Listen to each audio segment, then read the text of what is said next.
Hi, I'm Laura Kelley. Today we're in North Truro at the Chequessett Chocolate Factory. This is POCCA Cape Cod, a POCCA show for LCTV. So here we have a little chart of kind of what goes on through the stages of a cacao bean's life.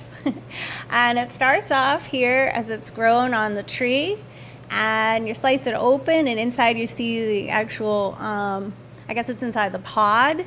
We'll get the correct wording about all this, I'm sure, from Josiah and Katie soon. But I just wanted to give you a quick look of different origins and where cacao, actual chocolate beans, are grown. And we'll go through the whole process to get it through the drying stages into a bar. Looking forward to this. Come and join us.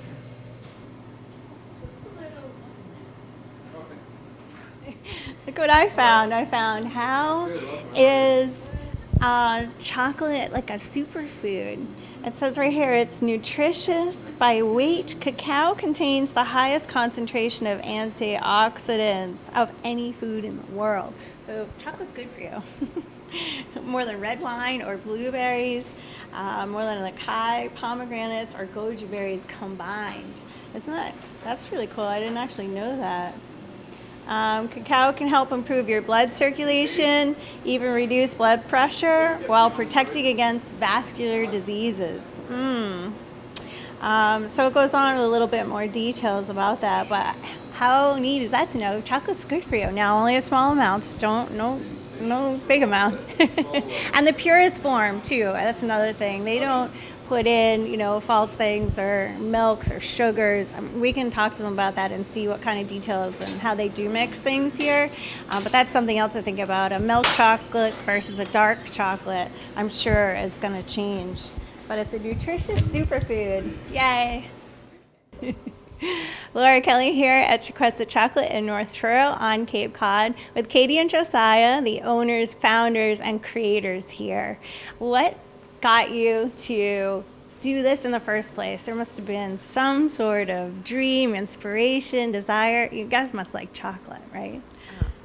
We do really like chocolate, and I probably like chocolate more than I ever have before in my life these days. And we got into the process very organically. I don't think we set out to have a craft chocolate company or a cafe on the Outer Cape, but here we are, and we have a lot of fun doing it every day and getting to share with people the chocolate making process. So perhaps one of my favorite things is how ubiquitous chocolate is, and yet you rarely think about how it's made, where it comes from, whatnot. So the process that we're going to show you today is true for all chocolate making, whether it's Hershey's or a small company like us. It's all comes from the same cacao bean and is processed in a similar manner.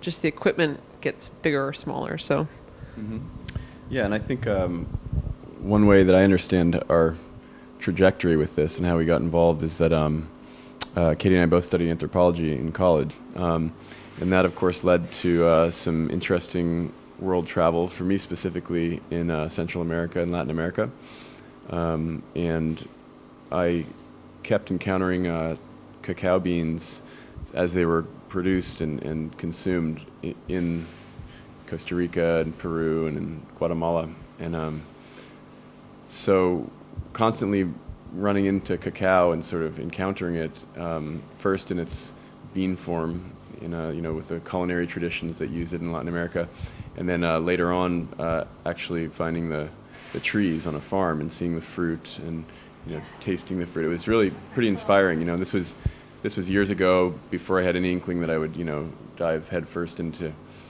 serious small batch chocolate making.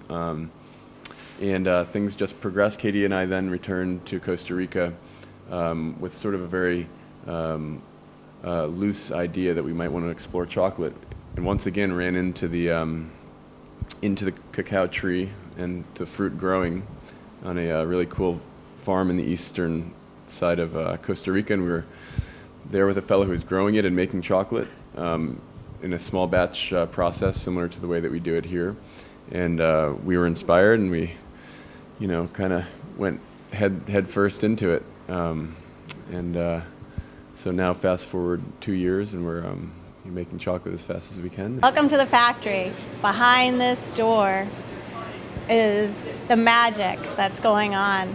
There's many different machines to actually get chocolate to go from a bean to a bar. We'll be going through that really soon. But what's the difference between chocolate and cacao? All of our beans are organic to start with, and we work with 3 origins right now. We work with a Costa Rican bean, we work with a bean from the Dominican Republic, and then here we have our Belizean beans. And they all have their own character. These we consider to be sort of fudgier, but all chocolate comes from cocoa beans, and a lot of people haven't really encountered the beans themselves or the whole fact that they grow off a tree in a pod. It's kind of new for some people, so it's always fun to explain that. Our process starts with, for our end of it, starts here in the store. When these beans arrive, we get pallets of beans in sacks that come directly from origin. We trade them directly with farmers. So we work with a cocoa bean sourcing outfit in Boston called Taza Chocolate.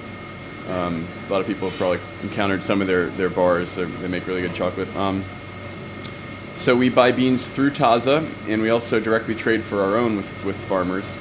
And the cool thing about our relationship with farmers as small batch chocolate makers is that we get to have a lot of sort of back and forth with them about quality and about consistency. Large scale chocolate, generally it's the beans are bought and sold on the commodities market, so there's really kind of a separation between the farmers and the sourcing, and then the chocolate makers and the consumers. All of that is a lot more separated and less transparent. So the cool thing about being a small batch chocolate maker is that we get to have these interesting relationships with farmers, and thus we end up with really fine cacao. So the beans that we work with as small batch chocolate makers are generally a cut above the bulk cacao beans that go into most large-scale commercial chocolate like Nestle's or Hershey's or anything. These are particularly special beans here. They are fermented on the farm. So similar coffee, I don't know if people are familiar with it, but coffee is also fermented. Cocoa beans are fermented. Wine is fermented, obviously. And they're all somewhat related processes. So one of the interesting things that determines quality for cocoa beans and for the chocolate that will be made from them is the degree of fermentation and the completeness of it, the consistency of it, the fact that it doesn't ferment too much. And so we have really strict tolerances within the small batch chocolate making community. Our chocolate making, other small batch chocolate makers, very rather strict about the quality of the beans because of the way we minimally process. Those beans really have to be of high quality to produce good chocolate. So these guys are fermented on the farms and then dried. Then we get them and we have to sort them out. There's some that are a little bit smaller, maybe damaged, cracked. We get rid of those. So we sort them first by hand. That's over Yep. here, right? And then we See? So somebody actually picks at these and goes through each individual one and takes out the not so good ones, right? Yep. Here we have beans, and so we'll look through and we'll see some that are a little underdeveloped. We'll get rid of those. Some that are kind of flat. The ones that we want are a nice big full bean. Looks kind of like an almond. So after we've sorted them out, we roast them on these sheet pans in a commercial baker's oven, Nice. and then we crack them. So we put them through a little grain mill, like you'd use to crack grains if you were brewing, cracked barley or something. So that basically cracks the nibs, the meat inside the beans What's that look like? from the shells. So I have a little pile of that over here. I'll grab some of those.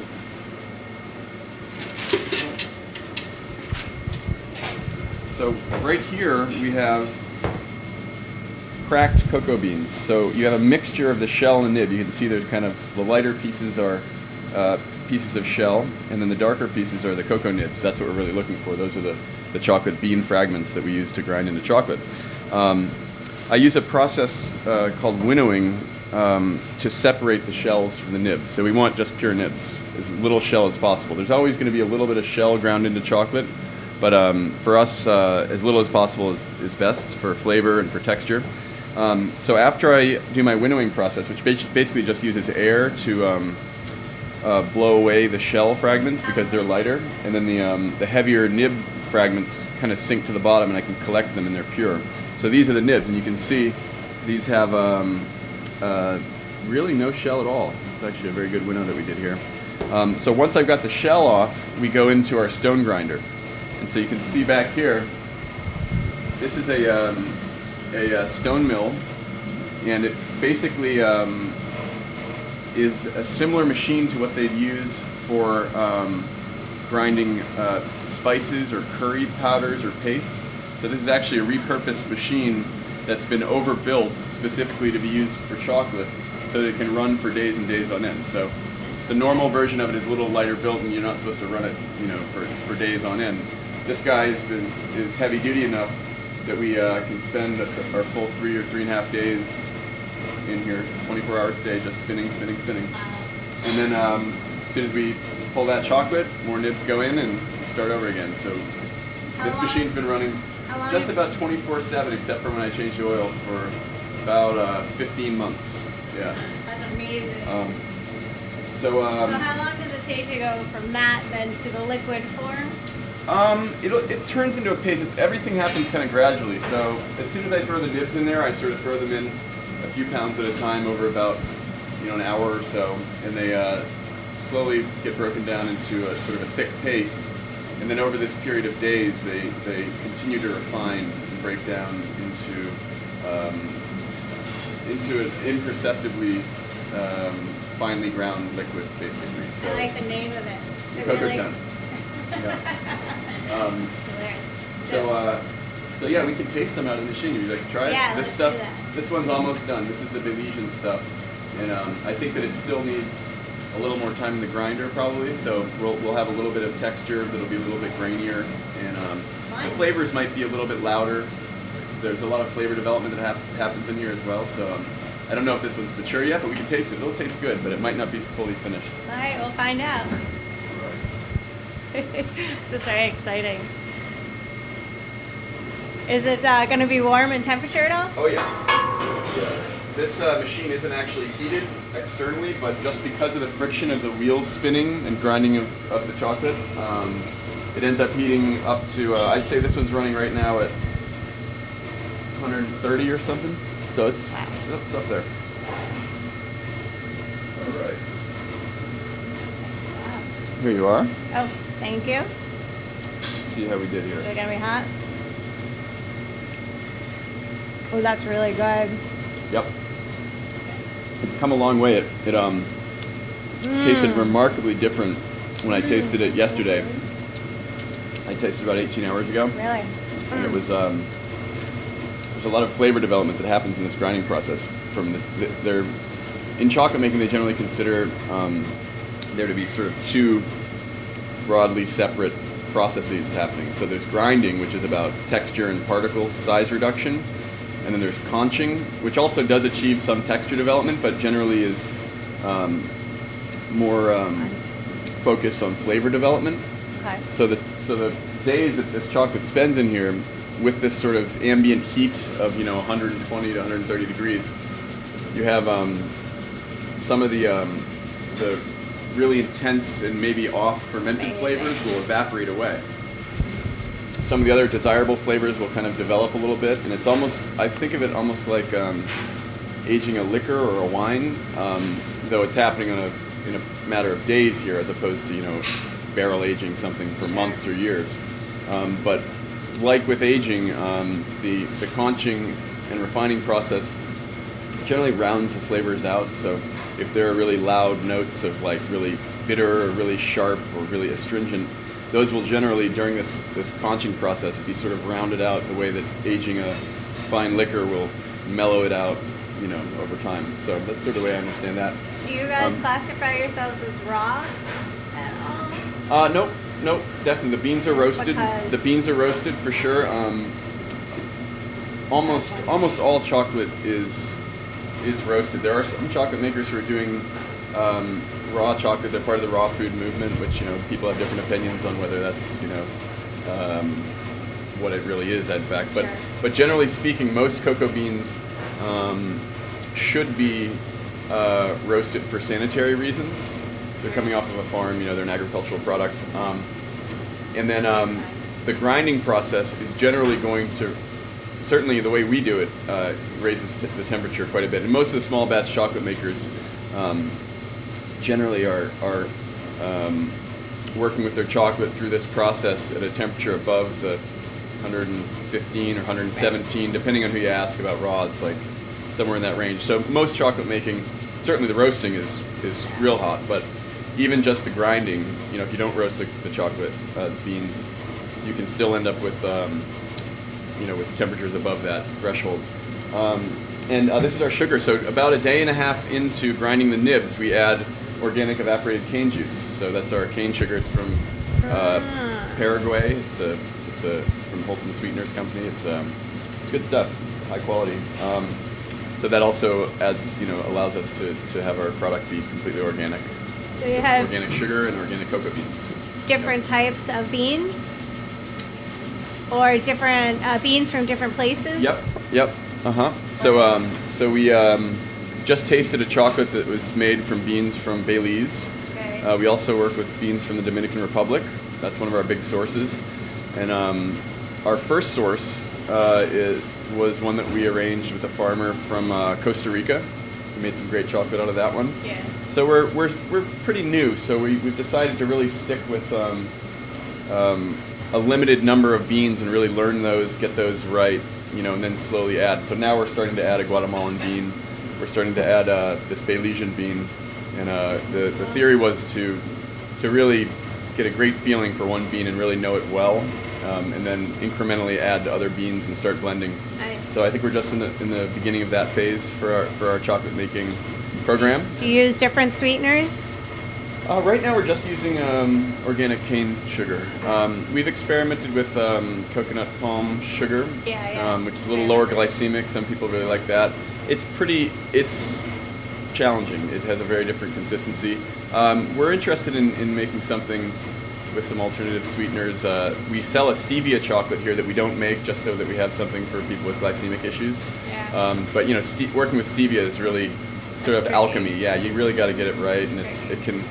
Right now, we're making chocolate as fast as we can, so the R&D portion of our job here is not quite as developed as it probably could be, given our busyness with our normal production. But so in this room, we have a bean that comes to town and gets separated, and then gets down to a nib size, and then in this machine. So it's like a 3-step program just in this room. Yeah. Right? Sorting, then roasting, then cracking, then winnowing. So we got to blow that shell away, and then grinding in here. So at that stage, after 3 days, 3 to 4 days, depending on how it progresses, we have a chocolate that is fully developed texture-wise and flavor-wise. The one thing that it isn't, though, is tempered yet. So that's a whole other process, something that we have to do to the chocolate to ensure that it has a nice shiny luster and that it has a proper texture. Let's look inside this and see. It seems like there's 1, 2 wheels going around and around in different directions in order to create this. Mm-hmm. Yep, you've got stationary wheels that are spinning but held stationary, and then the bowl spins around them. The floor of the bowl is stone, and the wheels are stone, so you basically have stone on stone grinding. Wow.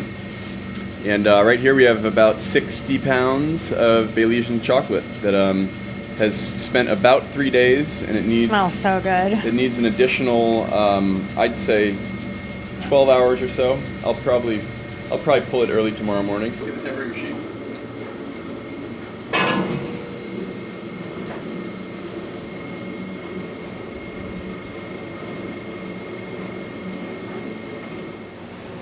So here we are in the second room at the chocolate factory Chequessett in North Truro. Do you have names for these rooms?